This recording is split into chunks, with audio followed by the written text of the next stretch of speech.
ഇരുവർ, ബോംബെ, ഗുരു അങ്ങനെ എത്രയോ സിനിമകളിലൂടെ പരിചിതമായ ഇടം. ഡയറക്ടർ മണിരത്നത്തിൻ്റെ പ്രിയ ലൊക്കേഷൻ മധുരയിലെ തിരുമല നായ്ക്കർ കൊട്ടാരം.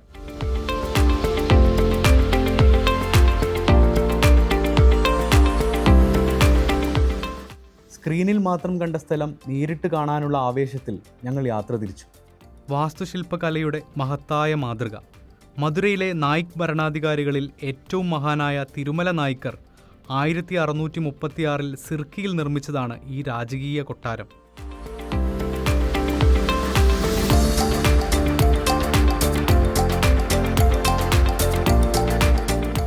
യൂറോപ്യൻ വ്യാപാരികൾ മധുരയിൽ പതിവായി എത്തിയിരുന്ന കാലത്ത് രാജകീയ വസതിയായും രാഷ്ട്രീയ കേന്ദ്രമായും രാജാവ് ഇവിടം ഉപയോഗിച്ചിരുന്നു.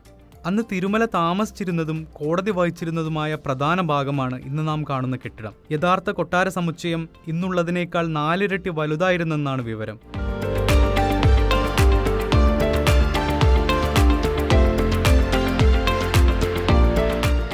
തിരുമല നായ്ക്കരുടെ കൊച്ചുമകൻ തിരുച്ചിറപ്പള്ളിയിൽ സ്വന്തം കൊട്ടാരം നിർമ്മിക്കുന്നതിനായി ഈ കൊട്ടാരത്തിലെ ആഭരണങ്ങളും തടിക്കൊത്തുപണികളുമെല്ലാം നീക്കം ചെയ്തെന്നാണ് ബ്രിട്ടീഷ് രേഖകളിലുള്ളത്. കൊട്ടാരം നിർമ്മിക്കുമ്പോൾ രാജാവ് ഒരു ഇറ്റാലിയൻ വാസ്തുശില്പിയെ നിയമിച്ചതിനാൽ ദ്രാവിഡ ഇസ്ലാമിക വാസ്തുവിദ്യാ ശൈലികളുടെ സമ്മിശ്രമാണ് ഇവിടെയുള്ളതെന്നാണ് പറയപ്പെടുന്നത്.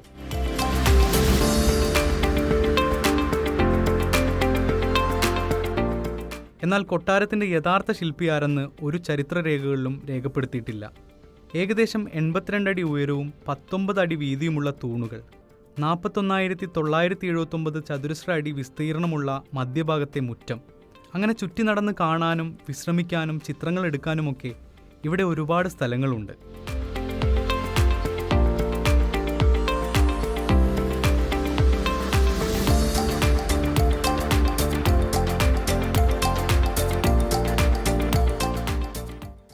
രാവിലെ 9 മുതൽ വൈകുന്നേരം 5 വരെയാണ് പ്രവേശനം. ക്യാമറയ്ക്ക് വേറെ ഫീസ് നൽകണം. മധുര മീനാക്ഷി ക്ഷേത്രത്തിൽ നിന്ന് വെറും 1.2 കിലോമീറ്റർ മാത്രം അകലമേ ഈ മഹലിലേക്കുള്ളൂ.